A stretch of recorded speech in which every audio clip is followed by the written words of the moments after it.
നമസ്കാരം. ജാക്സൺ യുഗത്തിയ. PM-ശ്രീ പദ്ധതി ഭയങ്കര ഭീകര പദ്ധതിയാണെന്ന് പറഞ്ഞുകൊണ്ടിരിക്കുന്നുണ്ട്. ശിവൻകുട്ടി സാറ് പറഞ്ഞു, ഞാൻ എൻ്റെ നിലപാട് മാറ്റി എന്ന് പറഞ്ഞു.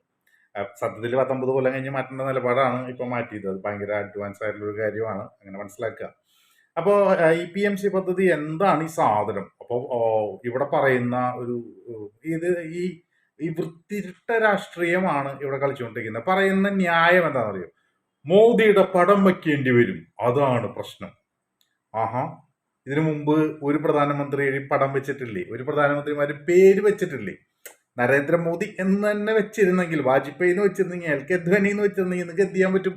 ഒരു ഓപ്ഷനും ഇല്ലോ. ഇല്ലെങ്കിൽ സവർക്കറിനോ ഗോൾവക്കറിനോ എന്ത് വേണമെങ്കിൽ വെക്കാമായിരുന്നല്ലോ. അതിലൊരു ഓപ്ഷനൊന്നും ഇല്ലല്ലോ. നമ്മൾ അങ്ങനെയല്ല ആ ഒരു പദ്ധതിയെ വിലയിരുത്തുക. അങ്ങനെയാണെങ്കിൽ കോൺഗ്രസ്സുകാർ ഇത്രയും കാലം വെച്ച പദ്ധതികൾക്കൊക്കെ അവരുടെ വീട്ടുകാരുടെ പേര് മാത്രം വെച്ചുകൊണ്ടിരുന്ന കാലം ഉണ്ടായിരുന്നല്ലോ. അപ്പൊ നമ്മളിവിടുത്തെ റിയാലിറ്റി ഇത് ഈ പദ്ധതി എന്താണെന്നുള്ളതിനെ കുറിച്ചിട്ട് ഡെപ്തിൽ ഡിസ്കസ് ചെയ്യാനായിട്ട് തയ്യാറല്ല എന്നുള്ളതാണ്. നമുക്ക് ആവശ്യമുള്ളത് ഇതിൻ്റെ ഉള്ളില് എന്താ പറയാ, ആൾക്ക് അവിടെ എന്താ പറയാ, ഇപ്പൊ ഇവിടെ എനിക്ക് ഒരു കുരുണ്ട്, അവിടെ ലേശം കറുത്ത കളർ ഉണ്ട് എന്നൊക്കെ പറയണ പോലെ ഒരാളെ ഇവാലുവേറ്റ് ചെയ്യുന്നതിന് തുല്യമായ പരിപാടിയാണ് നമ്മൾ സത്യത്തിൽ ഈ രാഷ്ട്രീയ പ്രവർത്തനം നടത്തിക്കൊണ്ടിരിക്കുന്നത്.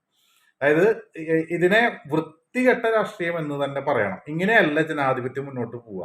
ഇത് ജനാധിപത്യത്തിന് ഓരോ ദിവസം ചീഞ്ഞ് നമുക്ക് ഒരു തരത്തിലും ഉപയോഗമില്ലാത്ത മനുഷ്യരെ ഉത്പാദിപ്പിക്കുന്ന അവസ്ഥയിലേക്ക് ജനാധിപത്യത്തിന് എത്തിക്കുകയാണ്. നമുക്ക് അത്രയും വൃത്തികെട്ട രീതിയിൽ ന്യായം പറയാൻ പറ്റുന്ന അവസ്ഥയിലേക്ക് എത്തിക്കുകയാണ്.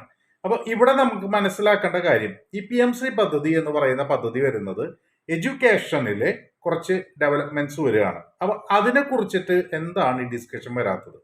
അതായത് എന്താ പറയാ, ഈ കുട്ടികളുടെ ഫെസിലിറ്റിയോ അല്ലെങ്കിൽ പഠിക്കുന്ന രീതികൾ അല്ലെങ്കിൽ അത്തരം കാര്യങ്ങളിൽ അവരുടെ ഫെസിലിറ്റികൾ, എന്താ പറയുക, സ്റ്റൈൽ ഓഫ് സ്റ്റഡീസ്, ഒരു കുട്ടിയുടെ ഒരു സൈക്കോളജിക്കൽ ഇവാലുവേഷൻ കൗൺസിലിങ്സ് നടത്തിയിട്ട് അവരുടെ വീക്ക്നെസ് എബിലിറ്റീസ് മനസ്സിലാക്കി അതിനനുസരിച്ചുള്ള കരിയർ ഗൈഡൻസുകൾ കൊടുത്ത് അവരെ ബെറ്റർ ആക്കാൻ പറ്റുന്ന രീതിയിലേക്കൊക്കെ എഡ്യൂക്കേഷനെ മാറ്റുക എന്നുള്ളതാണ് സത്യത്തിൽ ഈ പദ്ധതിയുടെ ഭാഗം. ആ NEP എന്ന് പറയുന്ന സാധനത്തിനെ കുറിച്ചിട്ട് ഇന്ന് കെ സുരേന്ദ്രൻ പറയാണ്, ഞങ്ങൾ ഹെഡ്ഗേവാറിനെ കുറിച്ച് സംസാരിക്കും, ഞങ്ങൾ മറ്റേ സവർക്കറെ കുറിച്ചിട്ട് പഠിപ്പിക്കും.